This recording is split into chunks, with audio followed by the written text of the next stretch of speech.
12 de noviembre de 2023, 32º domingo ordinario.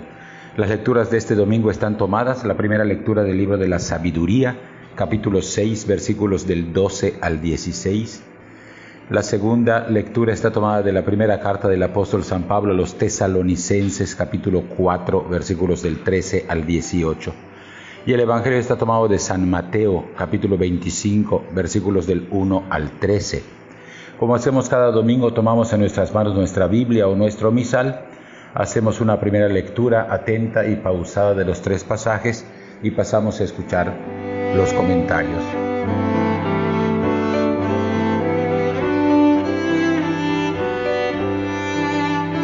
La primera lectura está tomada del libro de la Sabiduría, capítulo 6, versículos del 12 al 16.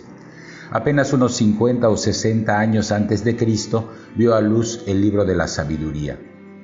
Es, por tanto, el más reciente de todos los libros que conformaban las escrituras hebreas en el siglo I. Pero después de la destrucción de Jerusalén bajo el Imperio Romano en el año 70, cuando los judíos fijaron de manera definitiva su lista oficial de libros sagrados, los suprimieron, porque no había sido escrito en hebreo sino en griego. Por eso el libro de la Sabiduría no se encuentra en la lista actual de los libros de la Biblia hebrea, pero sí en las Biblias católicas. La sección central del libro, que abarca los capítulos del 6 al 9, se centra en demostrar que la sabiduría que brota de la fe en el Dios de la Alianza no es de ninguna manera inferior a la sabiduría proveniente de la filosofía griega. Escrito en diálogo fecundo con la cultura griega, el libro de la Sabiduría muestra a Israel reconociendo que al origen de toda sabiduría humana está Dios, el único eternamente sabio, que conoce los destinos de los seres humanos y de la historia. Por eso la búsqueda de la felicidad, que es el objetivo de la sabiduría, se alcanza para Israel en seguir las leyes de Dios, porque son ellas las que nos llevan a obrar el bien. Obrar el mal solo produce infelicidad, tanto para el que recibe la mala obra como para quien la comete. La unidad que abarca el capítulo 6, versículos del 1 al 21, y que invito a leer completa, es una exhortación a todas las personas que gobiernan. En la primera parte, los versículos del 1 al 11, la exhortación se encamina a aconsejar a los que tienen poder en la tierra para que gobiernen y administren con justicia. Para los gobernantes en eso consiste llegar a ser sabios. Como recordaba primer libro de los Reyes, capítulo 3, versículos del 9 al 12, en la hermosa oración que Dios recibe de parte del rey Salomón: concede a tu servidor un corazón capaz de escuchar, para juzgar a tu pueblo y comprender la diferencia entre el bien y el mal. La segunda parte de la unidad inicia con el fragmento que hoy escuchamos en nuestra lectura. Es un elogio de la sabiduría que se deja encontrar por el creyente de corazón sincero, que da muestra de celo y la busca de día y de madrugada. La imagen de sabiduría que emerge del texto es la de una entidad animada, como si fuera una persona y no solamente un bien a adquirir. Por eso la sabiduría se sienta a la puerta, espera que alguien se fije en ella, que la busque, pero también toma la iniciativa, ella misma sale a buscar a quien la desea con recto corazón. Todas estas expresiones van a ser leídas por los cristianos apenas un siglo después como referidas a Cristo, a quien San Pablo va a llamar la sabiduría de Dios.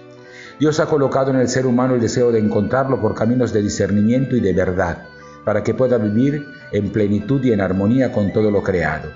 Para que este deseo interno termine sofocado por los afanes del lucro y de la competencia, la persona sabia ha de cultivar el don del discernimiento, para que la verdad y la bondad acompañen todos sus proyectos.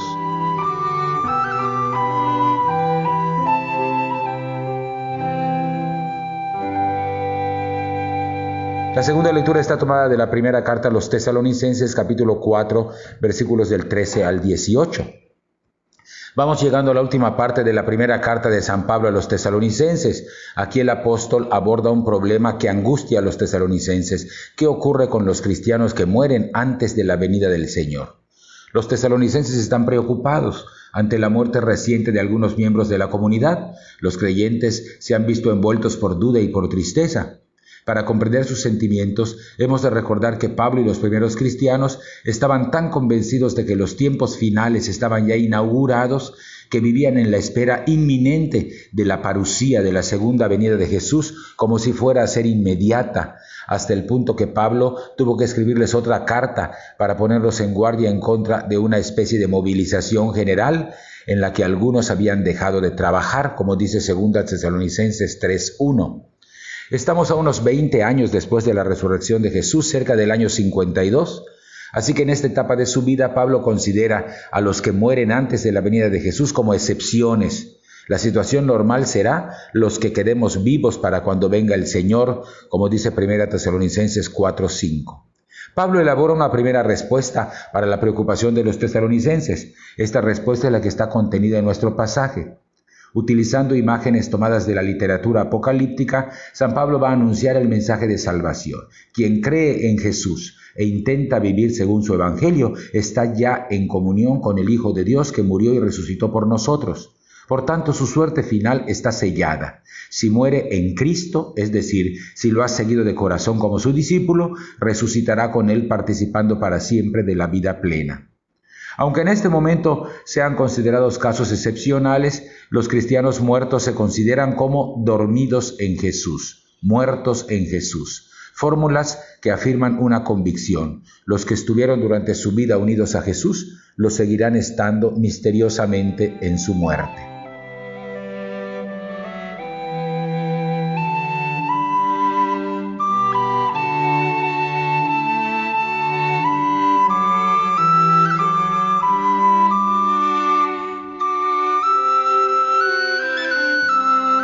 El Evangelio está tomado de San Mateo capítulo 25 versículos del 1 al 13.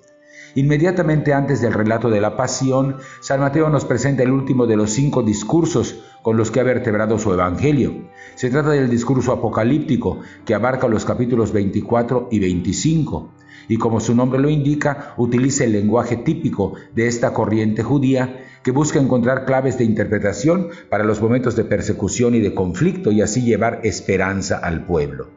Es un lenguaje lleno de símbolos con repercusiones cósmicas.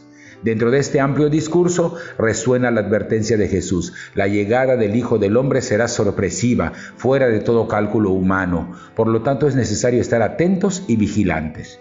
Esta exhortación a la vigilancia se concentra en 3 parábolas seguidas.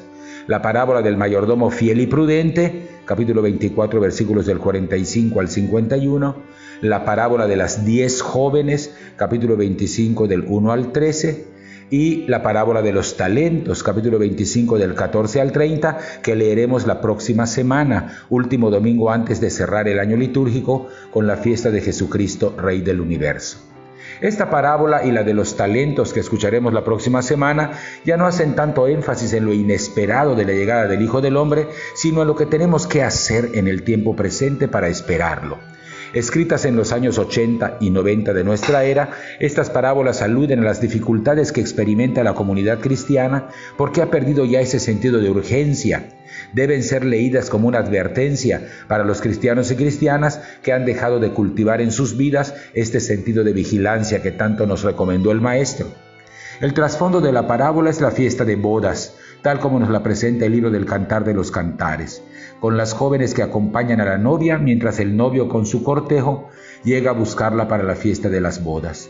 Si la tradición de los profetas compara gustosa la unión entre Dios y su pueblo con una fiesta de bodas, también el Nuevo Testamento ha visto muy rápidamente en Jesús al esposo de las bodas escatológicas, Mateo 9:15, 2 Corintios 11:2 y Apocalipsis 21, 2 y 9. El relato muestra a las jóvenes dormidas, versículos del 5 al 7, al contrario que en la parábola inmediatamente anterior del ladrón nocturno. Nuestra parábola admite el sueño de las doncellas porque el esposo se hace esperar más allá de lo imaginable. El anuncio de su venida pone a todos los invitados en pie y la fiesta comienza. Los versículos del 8 al 10 nos muestran a las jóvenes descuidadas realizando una insensatez más, ponerse a buscar un comerciante de aceite al cual despertar en plena noche. Los versículos 11 y 12 marcan el desenlace. Las que están dispuestas escoltan al esposo hasta la sala del banquete, la puerta se cierra definitivamente y las atolondradas llegan demasiado tarde. El Señor, el esposo, las ignora. La imagen de las lámparas de aceite establece una relación con el Sermón de la Montaña, donde las buenas obras convierten a los creyentes en luz para el mundo, 5:14 al 16. El acontecimiento decisivo se sitúa a medianoche. Los lectores de Mateo a finales del siglo I están experimentando un retraso. El esposo tarda en llegar, pero vendrá. Tenemos derecho a dormir para evitar una ansiedad insoportable. Aún así, será necesario que para no ser sorprendidos de improviso, los creyentes estemos preparados para cuando el tiempo se cumpla. No faltan las jóvenes previsoras a la caridad cuando no comparten su aceite con las descuidadas. Se trata de una alusión al juicio de Dios, donde según la tradición judía antigua nos encontramos en un cara a cara decisivo en el que nadie puede hacer ya nada por el otro, en el que las jóvenes previsoras no pueden hacer nada por las descuidadas. En este severo contexto, las jóvenes descuidadas que llegan tarde a la fiesta y encuentran la puerta cerrada, escuchan la fórmula del destierro: no les conozco. Esta misma fórmula que el Sermón de la Montaña dirigía a los que no hacían la voluntad del Padre, en el capítulo 7, versículos del 21 al 23. San Mateo remarca su advertencia a los cristianos de finales del siglo I. No basta con la pertenencia a la comunidad, no basta con haber sido invitados a la fiesta de bodas. Como en el caso del traje de fiesta que les es exigido al comensal en la parábola de las bodas, aquí es necesario tener las actitudes que respondan de manera adecuada a la invitación que se ha recibido. Hasta aquí los comentarios de las 3 lecturas. Volvemos a tomar en nuestras manos nuestra Biblia o nuestro misal. Hacemos un segundo repaso, esta vez atento, pausado y en oración de los 3 pasajes, y estamos listos para celebrar la Eucaristía.